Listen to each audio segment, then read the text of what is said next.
Hola, Padre Ernesto, ¿qué tal? Pues hola Sol, bastante bien, gracias a Dios. ¿Tú cómo vas? Muy bien. A los que tengan curiosidad por saber qué hace un cura aquí en Los Amigos de Mai, les diré que el Padre Ernesto y yo compartimos una familia, la de mi hermano, ¿verdad? Así es, sí, sí, tenemos esa dicha. Bueno, antes que nada, para conocerte un poquito mejor, cuéntanos cuánto tiempo llevas de sacerdote y dónde has estado en estos años, en qué sitios. Vale. Bueno, me ordené de sacerdote en el 2011, sí, fue el 2011, 11 de diciembre, día de San Dámaso, en Venezuela. Y en Venezuela, en el estado Trujillo que llamamos, allí estuve de sacerdote un año. Colaboré en una parroquia que llamábamos la Inmaculada Concepción de Motatán y luego fui enviado como párroco a una iglesia de San Rafael de Guandá, una zona de montaña con varias pedanías que llamamos o varias comarcas. También estuve un poco al frente de la capellanía del hospital de la zona de Bocono un año y colaboré también con algunas clases en la Universidad de la UPEL, clases de filosofía en ese entonces. Y después de un año de proyecto intenso allí, de la construcción de la casa parroquial y todas esas cosas, fui enviado a España. Y en España pues tuve la dicha de llegar a Castilla-La Mancha, Ciudad Real, a tu pueblo que te vio nacer, que es Villarrubia de los Ojos. Allí estuve casi 2 años. De allí pues la amistad y la relación. Ujú. Ahí pues, bueno, ya luego hablaremos de la familia. Estuve casi 2 años en Villarrubia, después fui enviado por una situación excepcional de apoyo a lo que llamamos el Valle de Alcudia. Estuve en tres pueblos que fue Hinojosas, Cabezarrubias y Brazatortas. Luego fui enviado un par de años a la ciudad de Alcázar de San Juan, a la parroquia Santa María la Mayor.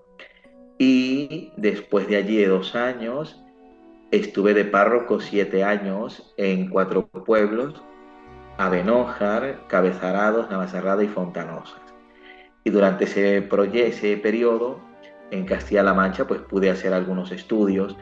Estuve estudiando en la Universidad de San Dámaso. Primero estudié una licencia en Teología Moral, luego estudié un máster en Bioética en la Universidad San Vicente Mártir de Valencia, y luego continué con mis estudios de doctorado allí en San Dámaso, en la Universidad de San Damaso en Madrid, y terminé pues los estudios de doctorado en teología moral. Y luego pues también apoyé académicamente algunas clases en San Damaso y estuve de profesor titular de moral de la persona y bioética en Ciudad Real, en el Instituto Narciso Estenaga. Y actualmente pues hemos cambiado un poco de aires, estoy en Santiago de Compostela, también por proyectos académicos, y actualmente estoy en lo que llamamos Musía, que es la Costa de la Muerte, específicamente pues en el Santuario Nuestra Señora de la Barca, que es donde vivo aquí en Musía, y colaboro también como vicario parroquial de las parroquias de Vimianzo, Calo, Castrelo y Cambeda, aquí en esta zona de la Costa de la Muerte en Galicia. Madre mía, o sea, conoces Castilla-La Mancha mucho mejor que yo, eso ya te lo aseguro. Y Galicia yo creo que también. Todos estos temas de los que hablas, bioética, teología de la moral, me pasaría hablando contigo horas, lo sabes, ¿no? Sin Porque duda alguna. tiene buah, charlas como para tomarte yo que sé cuántos cafés. Bueno, pero como nosotros aquí somos como de parvulitos, vamos a empezar. Me gustaría, padre, que nos dices una definición de fe. ¿Qué es la Ok, fe? claro, yo siempre digo que la fe es el monosílabo que más significados pueda tener. Siempre, sin duda alguna, parto de esa definición. Pero si queremos ver la fe desde la dimensión religiosa, no debemos perder de vista que la fe, lo primero que debemos tener en consideración es que es un don. Es un don que Dios nos da y que recibimos en el momento del bautismo. Y al ser ese don recibido en el momento del bautismo, pues tiene toda la intencionalidad de parte de quien recibe un don. que es cuidarlo, que es conocerlo, que es amarlo, que es valorarlo y darlo a conocer. Por eso quizás la definición de fe que yo trato siempre de compartir, que aparte de que la fe sea un don, lo fundamental es que cuando la fe se recibe, lleva consigo unas consecuencias muy fundamentales que no se deben dejar a un lado, porque la fe cuando es recibida está llamada también a ser conocida. Y una vez que es conocida, la fe por consecuencia es amada. La fe es amada, pues es cuidada y es defendida, y cuando la fe se ama, se cuida y se defiende, pues se transmite y se comunica a los demás. Eso podría decirte yo así más o menos a grosso modo de qué es la fe.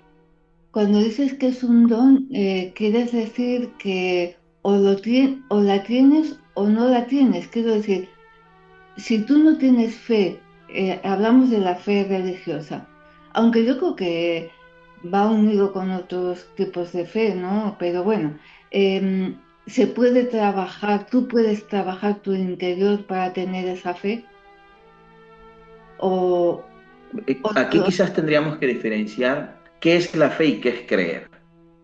ah, vale, Porque quizás una cosa sería las creencias y otra cosa es la fe.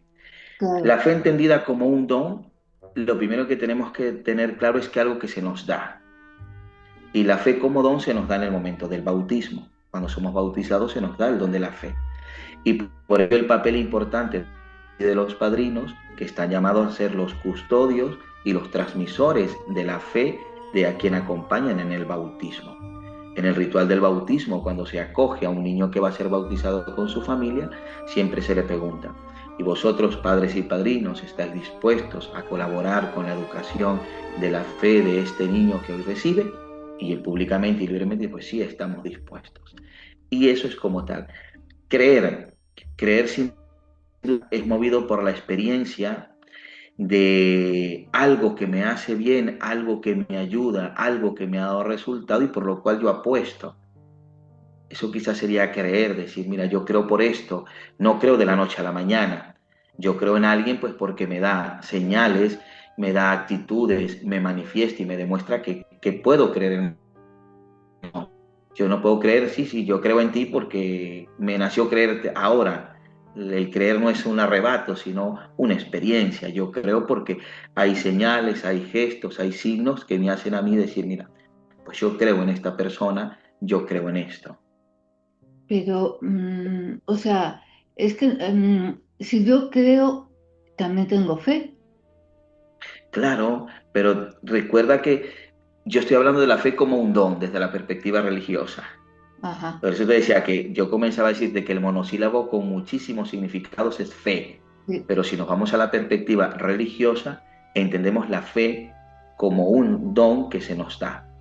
Y Mm. ese don debemos siempre acogerlo y sobre todo llevarlo, teniendo la conciencia de que lo hemos recibido, esa conciencia de saberlo recibido, llamados a conocerla, conociéndola, amándola, defendiéndola y cuidándola y dándola a transmitir a los demás. Como experiencia de vida, fe, sin duda alguna incluso, es como el acto, como ese acto que nace involuntariamente hacia nuestros padres. Creemos y nos acercamos a nuestros padres, nos aferramos a nuestros padres porque tenemos la seguridad y la certeza de que seremos protegidos. Es como cuando un ejemplo, cuando el padre al niño y se refugia en los brazos de su madre. Él Sí. sabe que su madre le va a cuidar, le va a defender o va a calmar las aguas porque tiene un acto de fe, de creencia. ¿Pero por qué? Porque esos actos se han repetido constantemente. Si Mm, la mamá le regaña igual que el papá, ¿dónde queda el niño? ya, sí, creo que te entiendo. Es que sí, ¿no? En todas las civilizaciones siempre el hombre ha necesitado, ¿no? Buscar el sentido a la vida, el sentido a esta experiencia que tenemos aquí en este mundo, ¿no? Em, ¿Por qué crees que necesitamos encontrar ese sentido?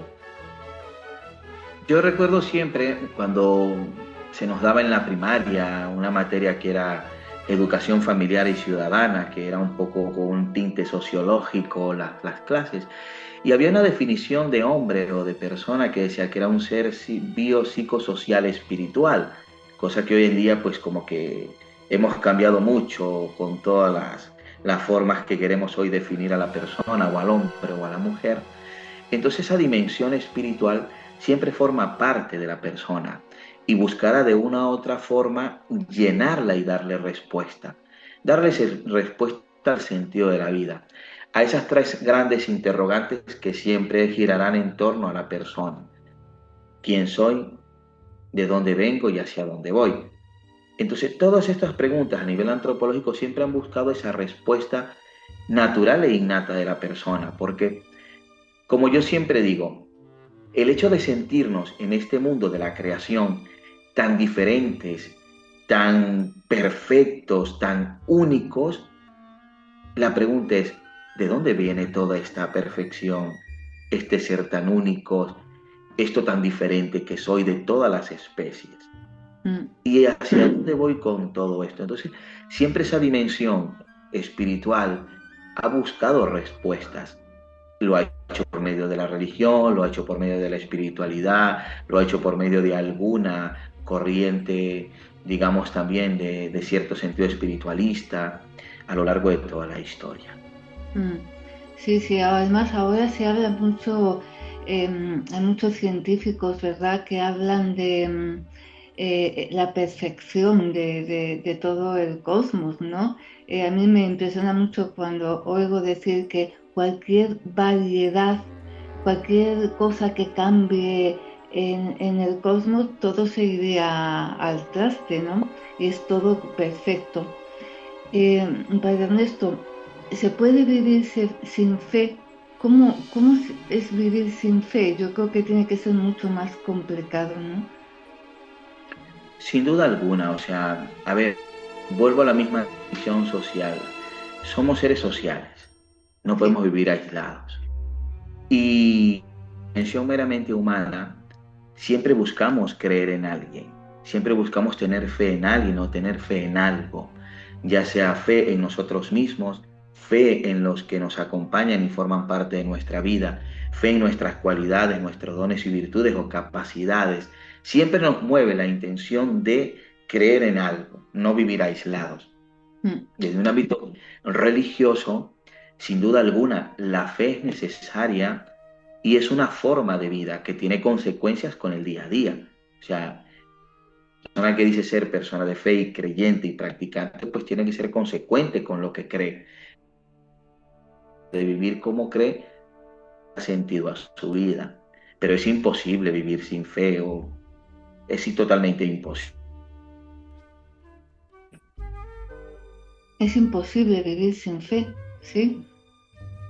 Sin Eh, duda alguna, según mi experiencia personal y como sacerdote tratando con tanta gente, ahora que estoy aquí en Musía y Musía es una prolongación del Camino de Santiago, donde termina como tal el camino espiritual, veo mucha gente que llega y ve al sacerdote con ganas de hablar, con ganas de desahogar, con ganas de contar todas sus experiencias, porque el camino, aunque muchos lo tomen como una prueba personal, como un probarme a mí mismo si puedo tener cualidades o capacidades físicas, no hay que olvidar que nace de un sentimiento espiritual y religioso.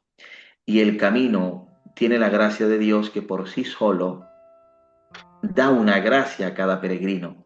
Y cuando te encuentras con todo eso que el camino y Dios va despertando, mucha gente dice, madre mía, pero ¿cómo yo puedo vivir de esta manera? Y el camino siempre marca un antes y un después, al igual que el hecho de la fe. La fe asumida bien siempre marca un antes y un después en cualquier persona creyente. mm. Y en estos momentos, ¿tú crees que estamos más perdidos espiritualmente que en otras épocas? Por todos los acontecimientos mundiales, me refiero en general. O siempre, bueno, es verdad que siempre ha habido conflictos importantes, serios, y parece que en nuestro momento siempre es el peor, ¿no es cierto, no? Ya, Pero, pero no sé, desde el siglo XIX, ¿no? Cuando decía Nietzsche que la sociedad occidental había matado a Dios, desde entonces hasta esta época, ¿crees que estamos más necesitados de espiritualidad y de fe. Sin duda alguna, mira, yo lo veo como sacerdote, o sea, yo es que Dios no deja a mí nunca de sorprenderme y siempre lo digo. O sea, yo he visto tantas cosas, tantas formas de cómo Dios obra, pero siempre cuando se le permite. Y Dios siempre en un momento en cada persona, Dios es perfecto y va a obrar cuando tiene que hacerlo. El problema muchas veces de nosotros, los que somos creyentes, es decir, queremos que Dios actúe ya y Dios no actúa así. Dios tiene un momento puntual, Dios tiene el momento puntual de la historia, el acontecimiento puntual. Y de allí, cuando Dios toca, no se escapará. Y lo he visto en muchas personas que incluso cuando yo hablo con jóvenes, porque tengo la dicha de hablar con mucha gente, y también en el ámbito universitario, hablaba con muchos chicos, me decían, don Lorenzo, es que yo soy ateo. Ah, muy bien, pero ¿por qué eres ateo? La primera pregunta es, ¿por qué eres ateo? Ah, pero es que, bueno, yo es que para mí Dios no existe, muy bien, pero tú has buscado conocer si Dios existe o no, porque para conocer a Dios y tener una experiencia de Dios hay que estar libre de cualquier prejuicio, de ideologías, de corrientes de pensamiento y hasta de la propia ignorancia, porque si no, no lo vamos a conocer nunca. Si yo en la libertad busco conocer a Dios y tener una experiencia libre y voluntaria con Dios, sin duda alguna es el primer paso. Por eso cuando Nietzsche, porque también si volvemos a Nietzsche, cuando Nietzsche escribe esta obra que llamamos La Gaia Ciencia, que fue escrita en 1882 y que tiene una serie de cuentos, entre ellos lo que te refieres es al cuento 125, que es llamado El Loco. Aquí hay algo muy particular, porque yo esto lo estudié hace tiempo en filosofía y lo he repasado un poco. Cuando el loco sale, hay unos elementos a tener en consideración para poder conocer qué es lo que quiere decir Nietzsche. Dice, de repente un loco salió a andar al mediodía con un farol encendido, al mediodía con un farol encendido. Y de repente se detiene en una esquina y ve una cantidad de personas y les preguntan, estoy buscando a Dios, ¿habéis visto a Dios? Y ellos se ríen de él. Y él dice, el problema no es que haya visto a Dios, es que Dios ha muerto, dice él. Pero sigue el cuento con la narrativa de cómo ha llegado el momento de matar a Dios. Dice, no, Dios no está muerto, es que lo hemos matado. Entonces, aquí hay tres elementos. Primero, ¿qué define la filosofía como locura? Eso es lo que hay que entender. Ya. O sea, la locura desde la filosofía puede ser definida como la ruptura con la norma. Sí. Lo que hace este tío es decir, vamos a ver, yo voy a encender una lámpara al mediodía. ¿Pero qué busco yo con una lámpara encendida al mediodía? Si en todos sitios está de día, hoy por lo menos aquí en Murcia hay un sol espléndido. Yo salgo con una lámpara a buscar algo y la gente me va a llamar loco. Estoy rompiendo totalmente con la norma. Estoy ofreciendo una forma de conocimiento totalmente alternativa a lo tradicional. Incluso estoy cuestionando la razón. Y esto como tal me hace criticar lo que socialmente ya está. Eso podríamos definir como locura desde la de filosofía. Ahora bien, ¿qué simboliza el farol que lleva este loco? Inmediatamente nos vamos a la persona de Nietzsche. ¿Quién es Nietzsche? Nietzsche viene de una familia totalmente creyente. Nietzsche es luterano, viene de una familia practicante, creyente, incluso él escribe una autobiografía a su edad temprana, creo que de 14 años, donde él narra que gracias a Dios ha sido el pilar fundamental, ha sido quien le ha ayudado a salir adelante para superar con su familia y él mismo la muerte de su padre. O sea, que él viene de una tradición luterana, protestante, católica, conocedora de la Biblia. Y si nos vamos al conocimiento de la Biblia para un cristiano, para los luteranos, el farol que guía la vida, pues es las Sagradas Escrituras. Por eso si nosotros nos vamos a las Sagradas Escrituras, veremos las referencias donde las Sagradas Escrituras toma el tema del farol o de luz. Por lo menos si nos vamos al Salmo 119, dice sencillamente, lámpara es a mis pies tu palabra y luz para mi camino. O sea, es aquello que guía. Si nos vamos especialmente al Evangelio de Juan 8:12, dirá, otra vez Jesús habló y les dijo, yo soy la luz del mundo, El que me sigue no andará en tinieblas, sino que tendrá la luz de la vida. Esa forma de decir, pero claro, el loco quiere irrumpir con todo y dice, ya esta lámpara no me sirve de nada. O sea, aquí está expresando una pérdida de fe. Y él justifica la pérdida de fe con decir, bueno, pues Dios ha muerto. Pero, ¿qué pasa cuando muere Dios? ¿Quién lo ha matado? Lo hemos matado nosotros. Y allí es donde él comienza todo lo que, porque recuerda que Nietzsche no escribe esto porque sea ateo o en el ámbito religioso, sino como una crítica al socialismo que estaba creciendo en el entonces. En, ¿qué hemos matado a Dios? Que Dios haya muerto. No, Dios no ha muerto, Dios está. Es como cuando decimos a veces, que esta frase la habrás escuchado alguna vez, es que los valores se han perdido, don Ernesto, los valores se han perdido, Sol. No, los valores no se han perdido, los valores están, los valores quizás lo hemos olvidado. Yo podría decir, Dios ha muerto, Dios vive y está, pero quizás lo hemos abandonado, lo hemos dejado a un lado. Y cuando nos esforzamos por redescubrir a ese Dios, pues nuestra vida alcanza un sentido diferente. Y se demuestra, yo veo, hace unos días estuve en Fátima, que estuvo tu hija también, estuvieron las sobrinas, y veía allí tantas experiencias y compartía con un chico que me decía, don Ernesto, es que yo no creía. Y de repente unos amigos me invitaron, comencé a tener experiencias de Dios, comencé a ser un curioso de Dios, comencé a cuestionarme por Dios, y hoy Dios da sentido a mi vida. Entonces la cuestión es decir, ¿dónde he puesto yo a Dios? Dios está donde yo lo he puesto. Si a Dios he querido matarlo, pues viviré como si Dios ha muerto.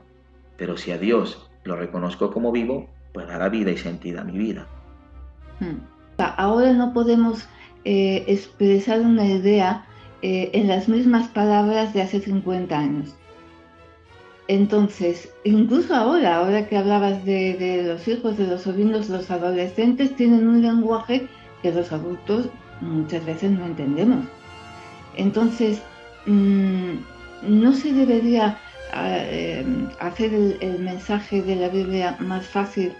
No sé cómo se hace eso, pero creo que tendría que haber una forma de que el acercamiento a la Biblia fuese más sencillo.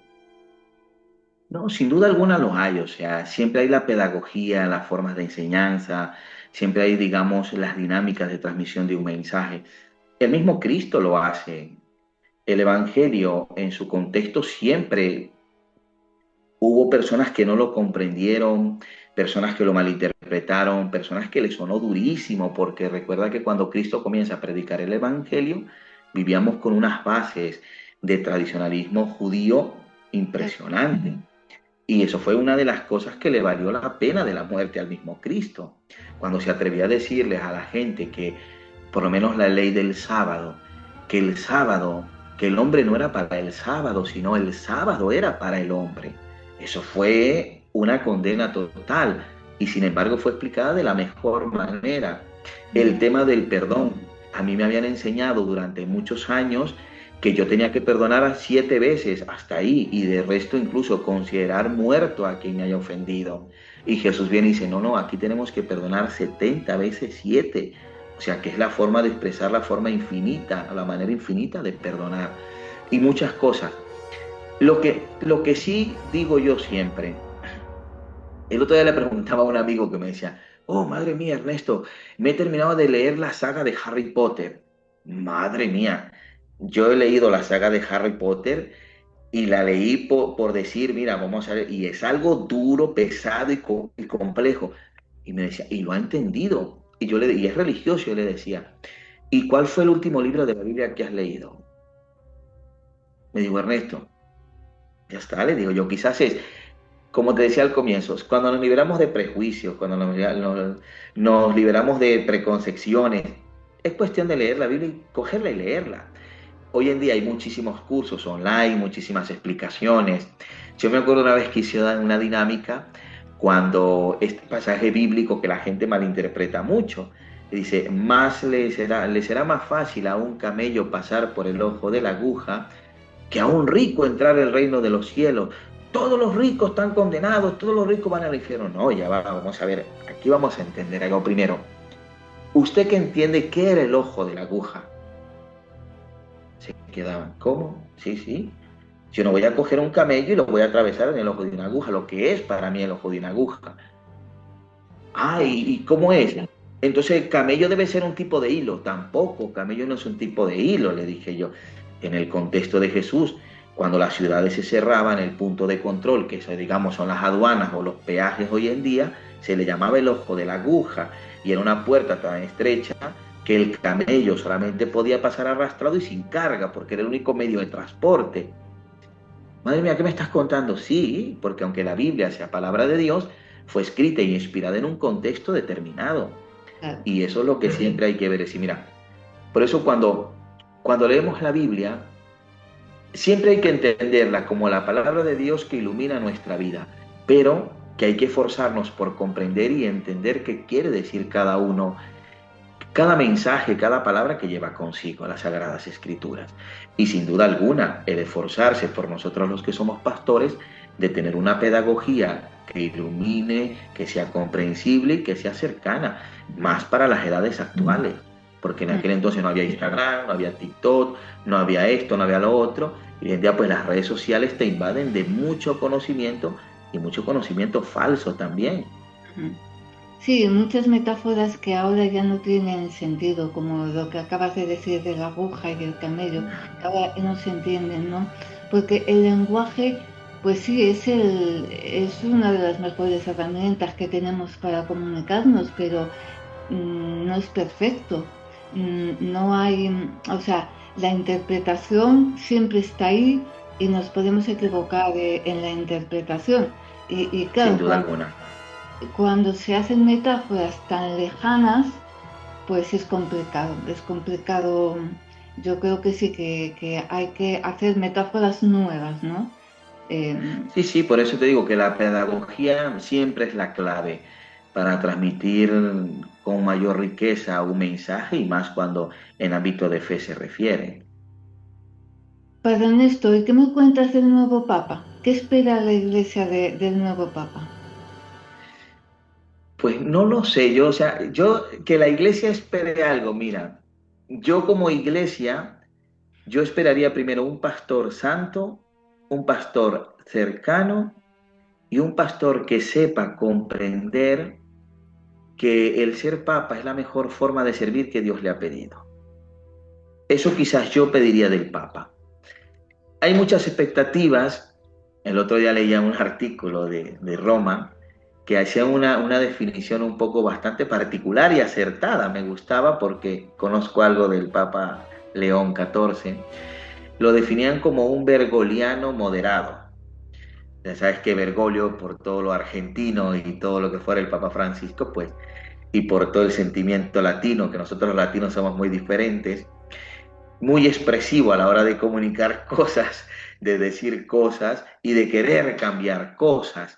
Pero claro, esa era la definición. ¿Qué opino y qué espero yo del Papa? Lo que te decía, o sea, quizás hay mucha expectativa, pero yo creo que lo que siempre digo, cuando previo al cónclave, mucha gente, las apuestas que habían con Prieto Parolini, yo conozco a Prieto Parolini porque Prieto Parolini estuvo en mi parroquia, Prieto Parolini fue el nuncio apostólico de Venezuela muchos años, un hombre súper cercano, lo conocí cuando fui seminarista, iba al seminario como uno más, era un hombre que si tenía que comer en el suelo, comía en el suelo y repetía, era un hombre súper sencillo y cercano, aunque hoy en día pues es el secretario de Estado Vaticano. Decían, oh, Pietro Parolini, oh, ese va a ser el Papa. Y decía, mira, bueno, si sale el Papa, pues no, ya lo conozco.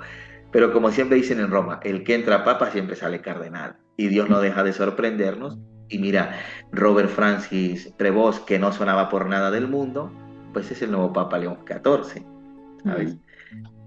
Hay Así una, que sí, hay una película, la de los dos papas, ¿la has visto?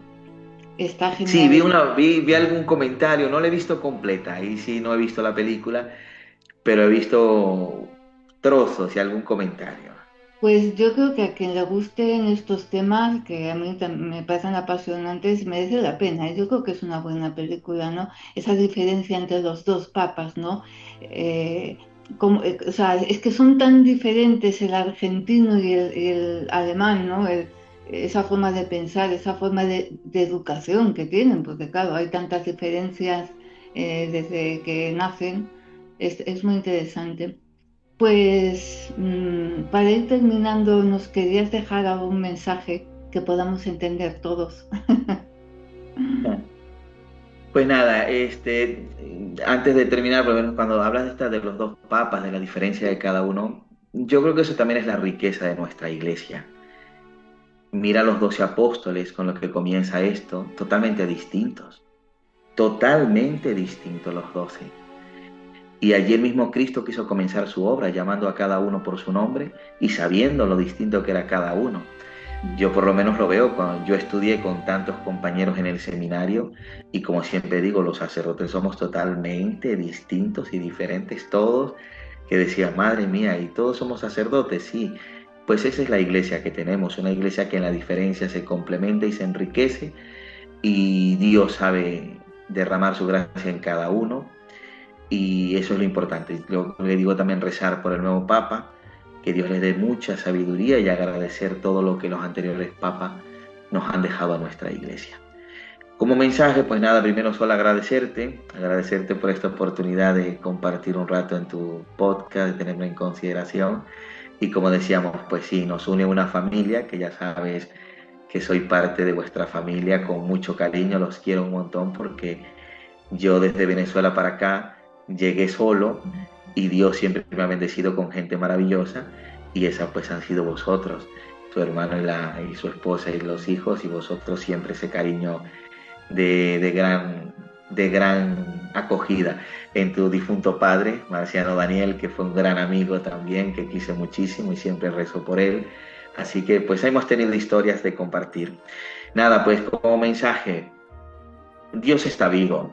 Dios está vivo, es lo que siempre digo, pero que ante la sensatez de saber que Dios está vivo, también está la libertad de morir a tantas cosas, a tantos prejuicios, a tantas ideas preconcebidas, a tantas ideologías, y entender que Dios es sencillo y que la sencillez de Dios seguirá confundiendo a muchos.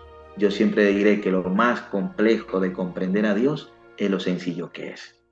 Que Dios nos dé la gracia de saber descubrir esa sencillez de Dios que está vivo y que sencillamente quiere darle vida a nuestra vida. Genial.